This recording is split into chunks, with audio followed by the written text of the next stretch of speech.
چنانچہ نوٹ کیجئے قرآن مجید میں 2 جگہ پر اللہ تعالیٰ نے اہل مکہ کو وارن کیا تھا. اولم یروا انا ناتی الارض ننقصها من اطرافها، کیا یہ قریش دیکھ نہیں رہے کہ ہم رفتہ رفتہ ان کی طرف بڑھ رہے ہیں، چاروں طرف سے ان کے گرد ہمارا گھیرا تنگ ہوتا جا رہا ہے، ان کے گرد جو قبائل آباد ہیں وہ ہمارے حلیف بنتے جا رہے ہیں. یہ سورہ رات کی آیت ہے اور اسی طرح سورہ انبیاء میں ہے افلا يرون انا ناتی الارض ننقصها من اطرافها. تو اسلام گھیرا تنگ کر رہا تھا رفتہ رفتہ کفار مکہ کے گرد. آج یہ برعکس ہے کہ یہ مغرب یہودیوں کی سازش کے تحت اور امریکہ کی عظیم قوت کو استعمال کرتے ہوئے سول سپریم پاور آن ارتھ آج یہ ہمارے گرد گھیرا تنگ کرتے چلے آ رہے ہیں کہ ہمارا معاشرتی نظام بھی تلپٹ ہو جائے، درہم برہم ہو جائے، ہماری اقدار بھی ختم ہو جائے، ہمارے ہاں بھی عورت اور مرد بالکل برابر ہونے کے مدعی ہو کر میدان میں آ جائے، عورت مرد بن جائے، مرد عورت بن جائے، مردوں کی شادیاں ہو جائیں کہ ایک مرد شوہر اور ایک مرد بیوی اور رجسٹر ہو جائے شادی. لیسبینز کی شادیاں ہو جائیں کہ ایک عورت شوہر ایک عورت بیوی اور رجسٹر ہو جائے شادی. یہ سارا کام ناقل ارض ننقصها من اطرافها. اس کی مثال کیا ہے کہ پہلے اس پروگرام کے تحت 1994 میں کانفرنس ہوئی قاہرہ میں. عرب ورلڈ کا وہ مرکز ہے، اس لیے کہ عربوں میں تعلیم کے اعتبار سے، ٹیکنالوجی کے اعتبار سے سب سے آگے مصری ہے. تو یہ چونکہ ان کا ثقافتی اعتبار سے امام ہے، وہاں جا کر انہوں نے ڈیرا لگایا اور ان افکار کی اور ان نظریات کا پرچار کا معاملہ کیا. دوسری 1 سال کے بعد کانفرنس کر دی بیجنگ میں تاکہ ادھر سے اور ایک اور طرف سے گھیرا ڈالا جائے اور عالم اسلام کا جو یہ حصہ ہے ایشیا کا اس کے اوپر اثر انداز ہوا جائے.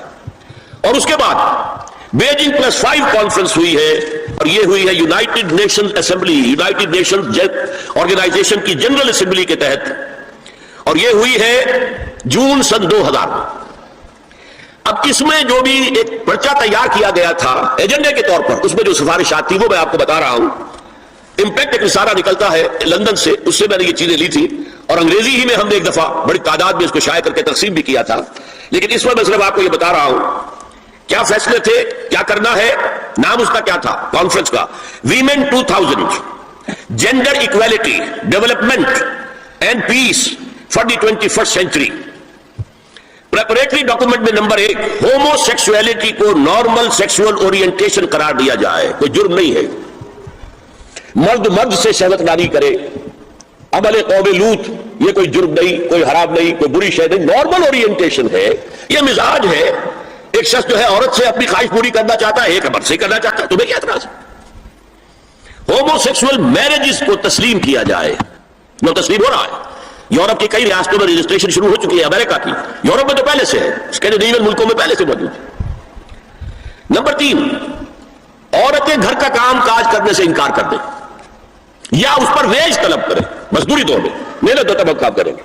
یہ چولہا جھونکنا، یہ روٹی پکانا، برتن دھونا، یہ اس کے لیے ہمیں اجرت چاہیے، لیبر. نمبر 4 عورتیں حمل اور وضع حمل کی جو تکلیف برداشت کریں اس پر بھی شوہر سے اجرت لیں.